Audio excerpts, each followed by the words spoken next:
বসে আছি। ওই আমাদের সমস্যাটা হলো আর তো বয়স আমাদের ধরে রাখা যায় না, আমরাও তো বিকল্প কোনো চিন্তা করতে হবে। তো আমরা এখানে কতদিনে আটকে থাকবো? আমাদেরও পরীক্ষা তাড়াতাড়ি যাতে নেওয়া হয়। গত 2 মাস আগে ডিএম অফিসে আমাদের কাগজপত্র জমা নেওয়া হলো, কাগজ জমা নেওয়ার পরে এরপরে আবার 1 মাস বার করে মানে বাড়িয়ে দিল, আরও 1 মাস টাইম দেওয়া হলো কাগজ জমা দেওয়ার। তো জমা দেওয়া তো 5 দিনই শেষ হয়ে গেছে, কিন্তু এরপরের প্রসেসিংটার জন্য আমরা যাতে হয় এটার জন্য আমরা এখানে আসলাম। কত বছর হয়েছে এটা? এটা আজকে বিগত 5 বছর মানে এটার প্রসেসিং চলছে। ফিজিক্যাল হওয়ার পরে এরপরে রিটার্নের জন্য আমরাকে মনে করেন 4 বছর বসায় রাখলো। এবারে হঠাৎ করে আজকে 5-6 মাস আগে আমরা খবর পেলাম যে আমাদের কাগজপত্র জমা নেব। তো কাগজপত্র আজকে থেকে 2-3 মাস আগে জমা দিলাম। জমা দেওয়ার পরে এখন আবার সেই রিটার্ন পরীক্ষার জন্য আমরা বসে রইলাম। এরপরে হইব ভাইবা কবে হইব, আমাদের মানে 249 জনের চাকরি, এটা তো অনেক দূর।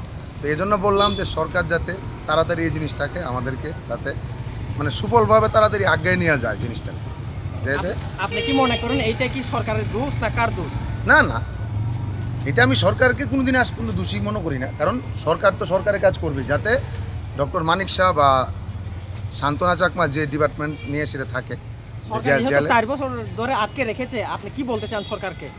না, আমি বলতে চাই সরকার যাতে এটা দ্রুত গতিতে যাতে এটা আগিয়ে নিয়ে যায়। আমি আর কি বলবো, সরকার প্রসেসিং যাতে সিএম এর নজর যাতে এটা আসে, সিএম যাতে এটা তাড়াতাড়ি যাতে এটা আরও ক্লোজিংয়ের দিকে যাতে নিয়ে যায়, এটাই আমি বলবো।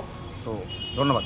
দেখেন, আমরা 2022-এর জেল পুলিশের ক্যান্ডিডেট আজকে মূলত আইজি সাহেবের সাথে দেখা করতে এসেছিলাম, কিন্তু আইজি সাহেব প্রেজেন্ট আসছিলেন না। তো এরপর আমরা ওনার পিএর সাথে কথাবার্তা হয়েছে, কিন্তু আমাদের যে ডিমান্ডগুলি ওইটা সাবমিট করেছি।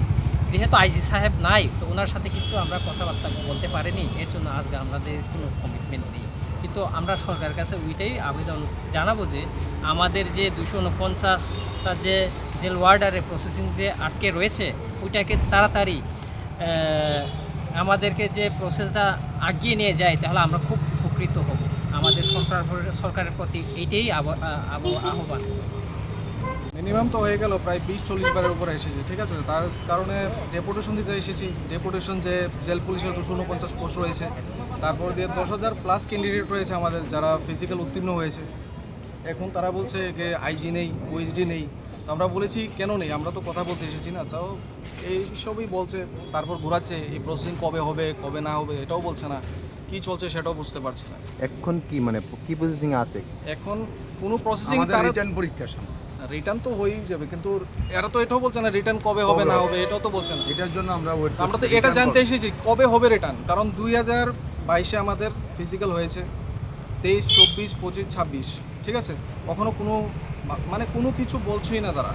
তো কি বলবো এখন কি পেলেন আপনারা? না না, আমরা এসেছি তারপর ওরা চলে গেল না, কি হচ্ছে কিছু বুঝতে পারলাম না।